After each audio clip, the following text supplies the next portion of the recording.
Que legal, acampamento é muito bom, né? Que saudade daquele tempo lá.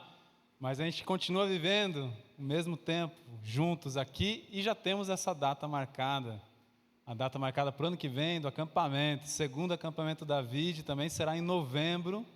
Então já vai separando a data. Depois a gente vai passar mais detalhes para vocês com um dia a mais. A gente achou que a gente gostaria... foi tão legal, né? A gente volta do acampamento empolgado. No último dia a galera estava mais perto, aí acaba, a gente quer um dia a mais para poder aproveitar melhor esse tempo. Então, que legal, que bom. Para quem não me conhece, sou o Ronde, sou pastor aqui na VID. Se você nos visita, seja muito bem-vindo, bem-vinda. E vamos começar um novo tema nesse mês de Natal. Eu curto muito essa época do ano, curto mesmo, gosto demais do Natal. Hoje pela manhã a gente tinha alguns bolos aqui, natalinos, né? Não sei se você conseguiu experimentar algum, mas é muito legal, né? A comida, o tempo em família, as luzes, a árvore de Natal, tudo isso é muito, muito legal. Isso faz parte, é muito bom, mas para a gente tem ainda um sentido um pouco mais profundo quando a gente olha para o Evangelho. A gente consegue enxergar ainda essa data com mais profundidade. Aliás, essa é uma oportunidade importante nesse mês para a gente apresentar o Evangelho. E eu falei sobre profundidade. Eu faço uma autocrítica, uma crítica à nossa igreja, não a VID, mas a igreja brasileira, por assim dizer, que muitas vezes apresenta o Evangelho de maneira muito superficial.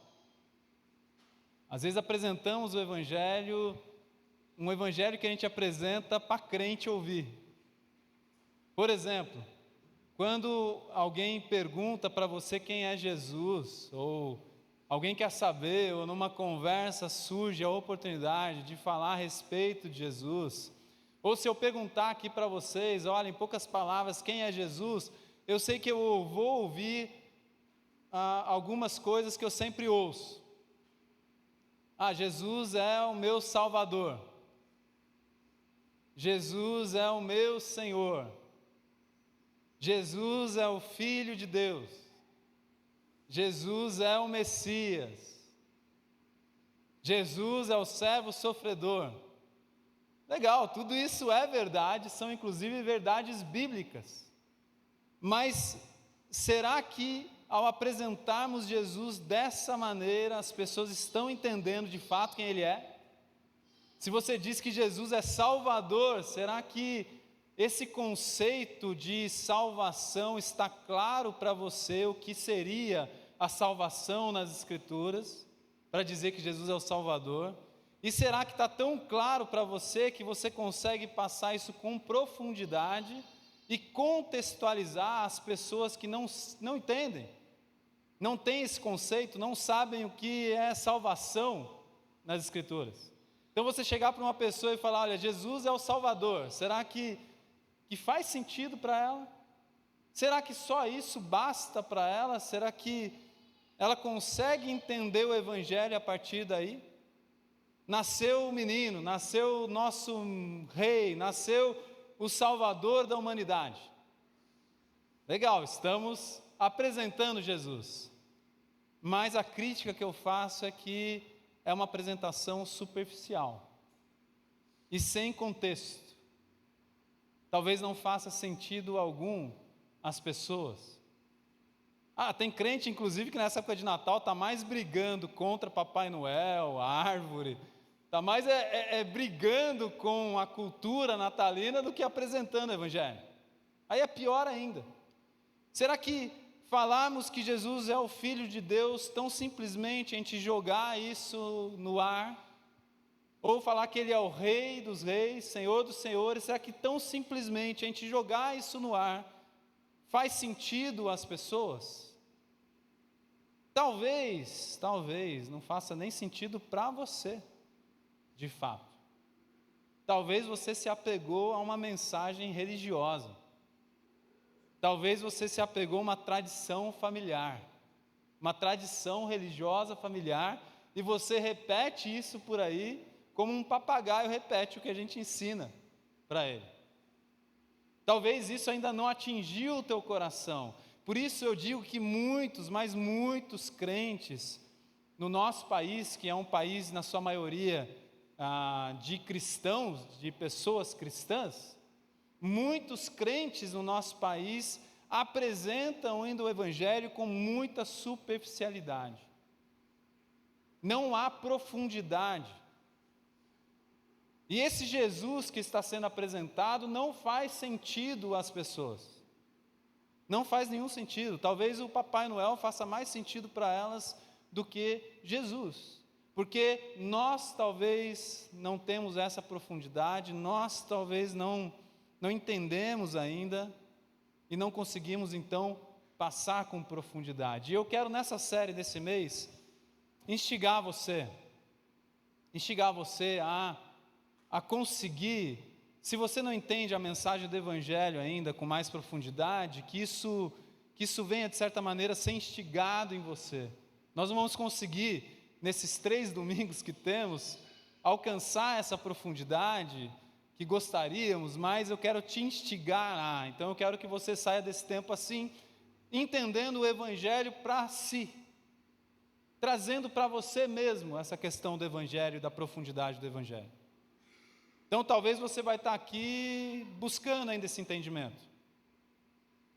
E para aqueles que já entendem, refletindo sobre como então transmitir essa mensagem tão poderosa e tão maravilhosa e tão extraordinária e graciosa do Evangelho do Senhor Jesus.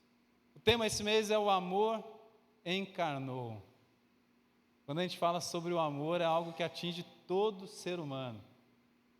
Em certa medida, todo ser humano sabe o que é o amor, o que é amar, busca o amor, busca ser amado, busca ser amada. Nós, seres humanos, temos em nós uma busca, um anseio pelo amor. Então, quando a gente fala sobre amor, a gente está conseguindo falar com todo mundo. Quem aqui não busca o amor? Quem não busca ser amado? Quem não busca amar? É tão bom, né? É tão bom você amar as pessoas, é tão bom você ser amado pelas pessoas. Isso, de certa maneira, nos completa, né? Na nossa família, por exemplo, quando você tem uma família que se ama, uma família onde o amor é parte clara diariamente, naquele núcleo duro, naquele centro familiar, isso completa, isso alegra o nosso coração, isso é maravilhoso demais. E a partir daí a gente começa a tentar entender um Deus que é amor, um Deus que ama. Essa é a grande mensagem, na verdade, do Evangelho. Um Deus que ama a humanidade, um Deus que ama profundamente a humanidade, um Deus que decidiu amar as pessoas. Essa é a grande boa notícia do Evangelho. Essa é a notícia que chega e traz alegria. Essa é a mensagem natalina. Um Deus que é amor, um Deus que nos ama. Isso é muito claro na pessoa do Senhor Jesus.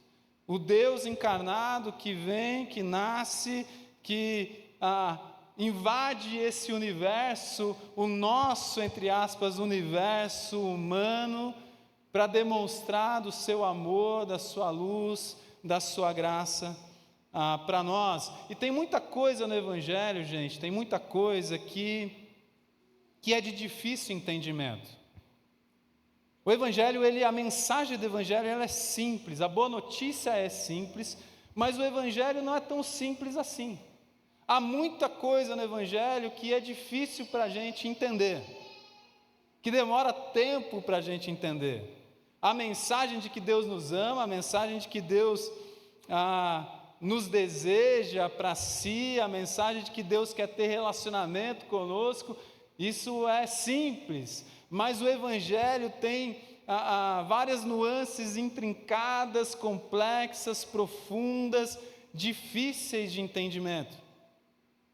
E hoje nós vamos começar a falar um pouquinho sobre isso e tentar cavar um pouquinho essa parte mais complexa do Evangelho. Eu quero te convidar a abrir primeiramente lá em João, no Evangelho de João, capítulo 1.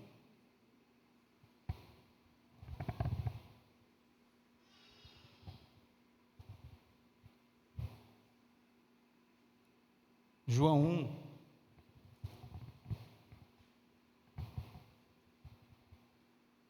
versículo 14, olha o que diz nesse texto: aquele que é a palavra, o Logos, o verbo, ou seja, Jesus, né? Eu não vou ficar falando muito sobre o Logos aqui, mas João está apresentando Jesus como Logos, tornou-se carne e viveu entre nós.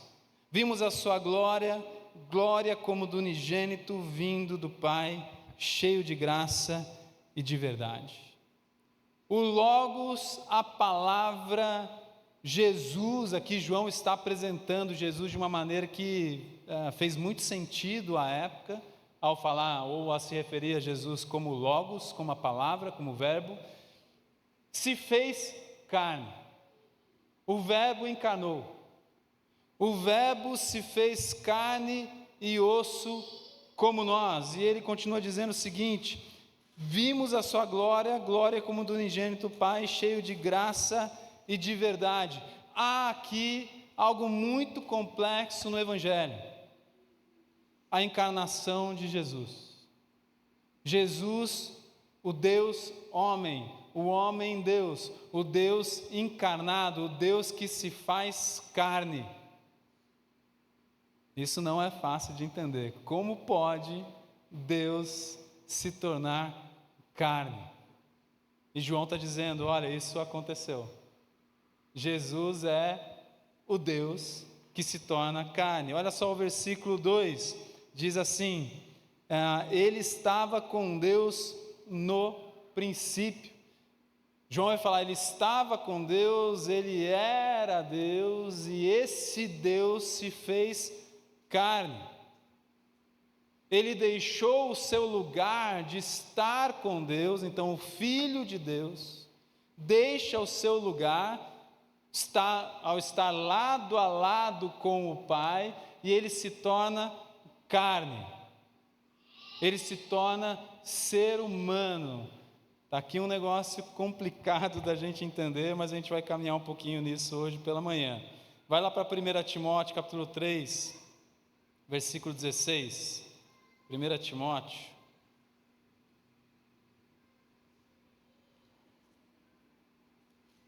3:16. Não há dúvida de que é grande o mistério da piedade. Deus foi manifestado em corpo, justificado no Espírito, visto pelos anjos, pregado entre as nações, crido no mundo, recebido na glória. O Evangelho nas Escrituras muitas vezes é chamado de mistério. O Evangelho de Deus em Cristo Jesus muitas vezes é chamado de mistério. Um mistério que foi revelado, um segredo que foi contado. E aqui o apóstolo Paulo está dizendo: olha, tem um grande mistério. Que grande mistério é esse? Deus foi manifestado em corpo. Deus foi manifestado em carne. Não deixa de ser um grande mistério. É como se Paulo estivesse afirmando: como isso é possível? Como a gente pode entender um Deus que se faz corpo, se faz carne? Um Deus que se torna como um de nós. Como podemos entender essa parte do Evangelho? Bom, Natal a gente está falando sobre o quê? Natal a gente fala sobre o quê? Nascimento de Jesus. O Natal nós falamos sobre a encarnação de Deus. O nascimento de Jesus nada mais é do que a sua encarnação. E Paulo aqui está dizendo: olha, esse é um grande mistério. Deus se fez carne. Mas para ficar um pouquinho mais claro, vamos para um texto clássico, Filipenses capítulo 2, volta um pouquinho aí. Filipenses capítulo 2.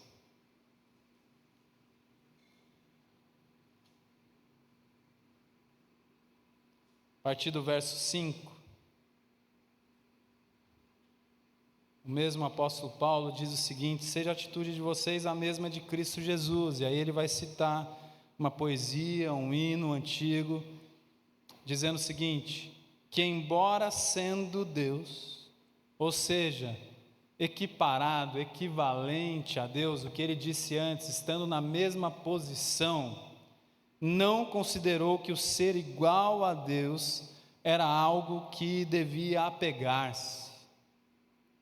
Aquela posição em que Jesus se encontrava, o Filho de Deus se encontrava, ele não considerou que era algo que ele deveria se apegar, estar na mesma posição com o Pai, estar na glória com o Pai. É isso que Paulo está dizendo aqui. Mas esvaziou-se a si mesmo. Esvaziou-se. Esse é o sentido mesmo, né? De se esvaziar de certa maneira. É como se ele deixasse parte importante da sua posição e tudo mais. Ele se esvaziou, vindo a ser servo, escravo, tornando-se semelhante aos homens. Ou seja, ele deixa aquela posição em que se encontrava de glória, equiparado ao Pai, se esvazia e se torna um escravo, ele se rebaixa, por assim dizer. Ele sai de uma posição e se coloca numa posição de servo, de escravo. Ele sai daquela posição do Deus de todo o universo, ele continua sendo Deus, mas ele assume uma posição de escravo. E Paulo vai continuar dizendo o seguinte: sendo encontrado em forma humana, em carne e osso, humilhou-se a si mesmo. Humilhou-se a si mesmo. Para Jesus, então, se tornar ser humano, carne e osso como nós, ele se humilha. Ele se esvazia e se humilha para ser como um de nós. Ele se humilhou. Muito interessante ver esse processo, né? É muito interessante. Isso que Paulo está falando aqui é muito profundo. Como pode um Deus se tornar carne? Como pode um Deus que é espírito, um Deus que é infinito, um Deus que é atemporal, se tornar carne, como um de nós? E o que Paulo conclui é que esse Deus todo-poderoso, isso só foi possível porque ele se humilhou. Ele se esvazia dessa posição e se humilha.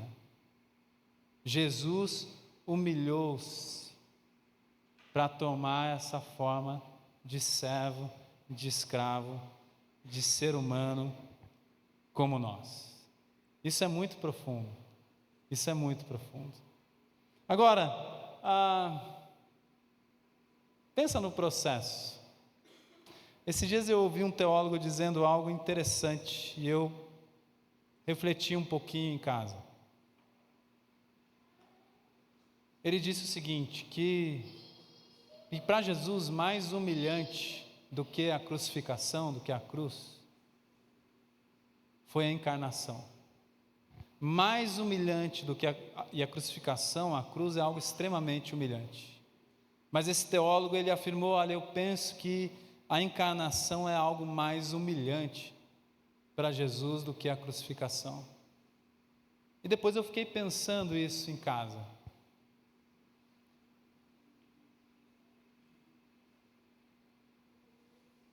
O Criador de todas as coisas, o Rei do universo, aquele que por meio dele, para ele, tudo foi criado, aquele que nele tudo subsiste, ou seja, todo o universo depende dele, existe nele, ele é de fato a fonte de toda a existência. Imagina só, esse é Jesus, as Escrituras nos falarão sobre isso o tempo todo. Esse Deus todo-poderoso, Criador de tudo, se esvazia, se humilha ao ponto de, para ser alimentado, ele precisar chorar, como um bebê. O Rei de todo o universo chorando, para que sua mãe, seus pais, o alimento. Incrível isso, né? Humilhante, penso eu. É muita humildade. Humilhante, é muita humildade. A fonte de toda sabedoria e conhecimento, o ser mais inteligente do universo, de repente está sendo ensinado por seres humanos que ele mesmo criou. Jesus, criança, ele aprendeu como todos nós. Ele precisou ser ensinado, ele passou pela escola, ele passou pela educação dos seus pais. Então pensa, a fonte de toda a sabedoria, de repente, precisando ser ensinado. A gente consegue imaginar isso? Esse esvaziar-se de Deus? Como que pode isso? Como que isso pode ser possível? Um Deus que é Espírito, um Deus que não está preso no tempo, no espaço, de repente ele se faz preso no tempo e no espaço. De repente ele está preso num corpo. De repente ele está preso no tempo cronológico. Um Deus que nunca viveu isso. Essa não era a realidade para ele. Mas ele se esvazia e se humilha e se prende então no nosso tempo e no nosso espaço e com um corpo semelhante a nós. Isso é incrível, mas isso é humilhante. Por isso que Paulo vai falar, ele se humilhou. Aquele que era como pai se tornou servo, escravo, comum, como nós, ao assumir uma vida semelhante a nós. Isso é muito, muito incrível. A pergunta que deve estar na tua mente, a que fica na minha também, por quê? Por quê? Por que Deus fez isso? Por que Jesus fez isso? Para que Ele fez isso? Como é possível isso? Qual é a intenção de Deus? Qual a intenção dele? Na semana que vem a gente vai dar uma olhada, porque todas as escrituras elas apontam para Jesus. Toda a escritura aponta para Jesus o tempo todo. E a gente percebe, a Bíblia vai chamar Jesus de o Adão perfeito, ou seja, o ser humano perfeito. Jesus é o ser humano perfeito, Jesus é o homem-Deus. A gente na teologia, a gente fez uma conta meio maluca para tentar explicar isso, porque não tem como dizer que Jesus, ele é 50% homem, 50% Deus, né? Como se ele fosse metade homem e metade Deus. Não, isso aí seria um erro teológico. Não é sobre isso quando a gente fala sobre esvaziar-se, sobre esvaziamento, autoesvaziamento de Jesus. Mas na teologia, a gente faz uma conta meio doida que a gente fala que Jesus é 100% homem, 100% Deus, para afirmar que ele é integral, ele é dessa maneira, ele é completo assim, não é metade, mas 100% homem, 100% Deus. Mas como isso é possível? Nós temos várias interrogações aí, mas percebemos que há uma intenção e há muito amor aqui envolvido, e o porquê de tudo isso, o porquê. E a gente vai olhando para as Escrituras e vai percebendo que desde o Antigo Testamento nós observamos tipos de Cristo, ou seres humanos que apontavam para Jesus, para o ser humano perfeito. Isso é muito intencional nas Escrituras, a gente consegue fazer essa leitura e observar claramente que Deus foi usando na história seres humanos que apontavam para o seu Filho Jesus, para o Adão perfeito, para o ser humano perfeito, trazendo para nós uma esperança. Por exemplo, quando Abraão então vai lá para sacrificar o filho da promessa, o seu filho Isaque. A narrativa nos conta que Deus pede isso para Abraão: olha, Abraão, sacrifica aí o filho da promessa, aquele filho que você tanto esperou. Sacrifica o teu filho. E Abraão, então, em obediência, ele vai ajeitando todas as coisas, e ele vai de fato ali para sacrificar o seu filho. Lembra que eu disse que tudo aponta para Jesus. É óbvio que Deus não deixaria que Abraão sacrificasse Isaque, o filho da promessa. Deus não se contradiz, Deus não mente, Deus não é mau, Deus não deixaria que isso acontecesse, como de fato não aconteceu. Quando Abraão está pronto para sacrificar o seu filho, um anjo então enviado por Deus faz com que Abraão pare com isso.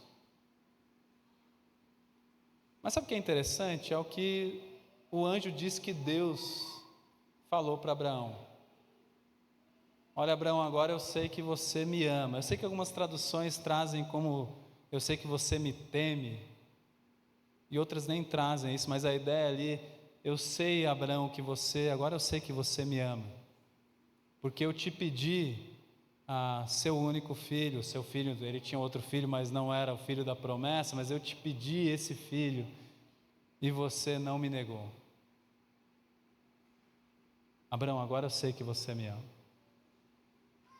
E aí vem um monte de reafirmações das promessas de Deus em relação a Abraão. Mas que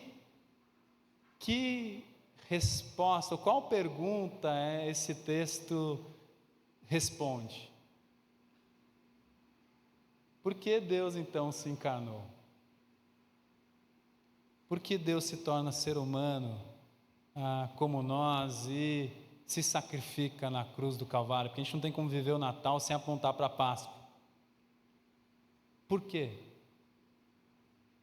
É como se a gente dissesse hoje para Deus, ao saber do sacrifício dele, falar: olha, Deus, agora eu sei que o Senhor me ama, porque o Senhor não negou sacrificar seu único filho na cruz do Calvário por nós.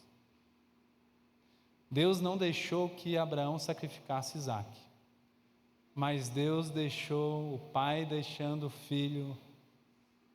Deus intencionalmente, voluntariamente quis se entregar, sacrificar-se na cruz do Calvário no nosso lugar. Aquilo que Deus diz a Abraão é possível a gente dizer a Deus hoje: olha, Senhor, hoje eu sei que o Senhor me ama, porque o Senhor não negou que seu filho morresse na cruz do Calvário por nós. Jesus se encarnou com uma missão muito clara. Ao olharmos o bebezinho Jesus, a gente já está vendo a sua vida por completo. Ao olharmos o bebezinho Jesus, a gente já está vendo todo o processo da sua vida, a sua intenção, o seu amor e a sua graça. Por que ele fez o que fez, mesmo que a gente não entenda completamente? Por amor a mim, por amor a você. É porque ele nos ama. Se nós buscamos amor, se a gente se encontra no amor, olha, eu tenho uma coisa para te dizer: você e eu, nós só seremos satisfeitos de fato no amor do Senhor. É só no amor de Deus que nós somos satisfeitos. Você pode viver a vida inteira buscando aí de tudo que é jeito, ser completo, ser feliz, estar satisfeito. Você pode buscar em todos os amores da vida, você não vai encontrar, e eu também, porque nós só encontramos essa satisfação plena no amor de Deus por nós. E quando a gente vê o que Jesus fez por nós, a gente só tem a agradecer por tanto amor. Essa banda que vem aqui à frente, nós vamos celebrar a ceia do Senhor agora nesse momento, que também é uma celebração do amor do Senhor. A igreja primitiva, ela gostava de se reunir, como a gente fez aqui pela manhã, antes, na celebração toda da ceia, eles comiam juntos, eles festejavam, eles celebravam numa festa chamada ágape, uma festa chamada amor, Porque a ceia também é uma celebração do amor do Senhor. Quando a gente olha para o nascimento, para o sacrifício, para a ressurreição de Jesus, na certeza de que Ele volta, de que Ele está vivo, nós celebramos também o amor dEle. Então quero que você agora abaixe suas cabeças, abaixem as cabeças, fechem os olhos. Eu quero ler algo que eu escrevi nessa semana, você de olho fechado, uma oração, uma reflexão a respeito do nosso Deus. Mateus vai tocar uma musiquinha de fundo aí pra gente. Você de olho fechado, agradeça ao Senhor. Eu quero compartilhar essa reflexão, ler para vocês nessa manhã. No princípio era o amor, e o amor era o Verbo. O amor, o Verbo e Deus se confundiam.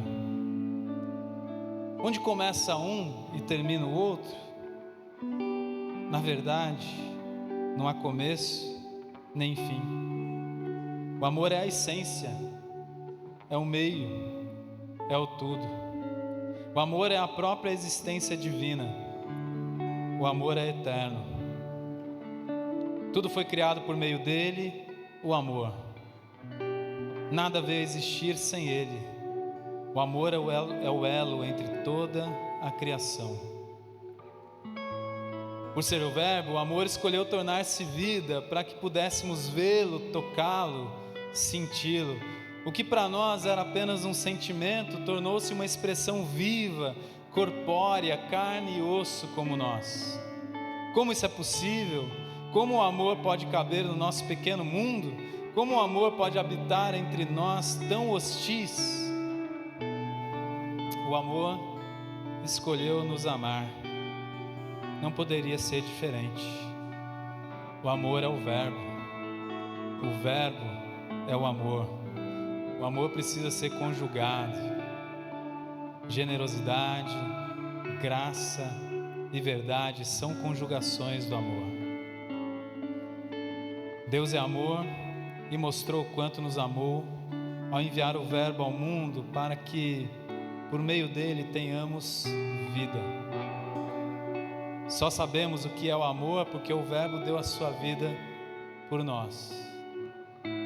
O amor encarnou, o amor se sacrificou, o amor nos amou até o fim. Muito obrigado, Senhor.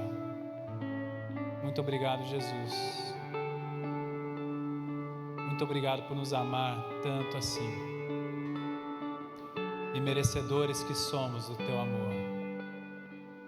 Muito obrigado, Senhor, por enviar seu único Filho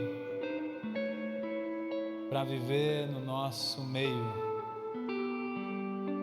para nos exemplificar, ó Pai, o que é ser humano de fato, mas também para nos revelar a tua face, o teu rosto. Podemos, ó Pai, podemos em Jesus contemplar o Senhor. Obrigado, Pai, por isso. E nos ajuda cada dia mais a entender tamanho amor e tamanha graça, à medida que compartilhamos também desse amor e dessa graça. No nome de Jesus, ó Pai, que oramos. Amém. Aqueles que vão participar da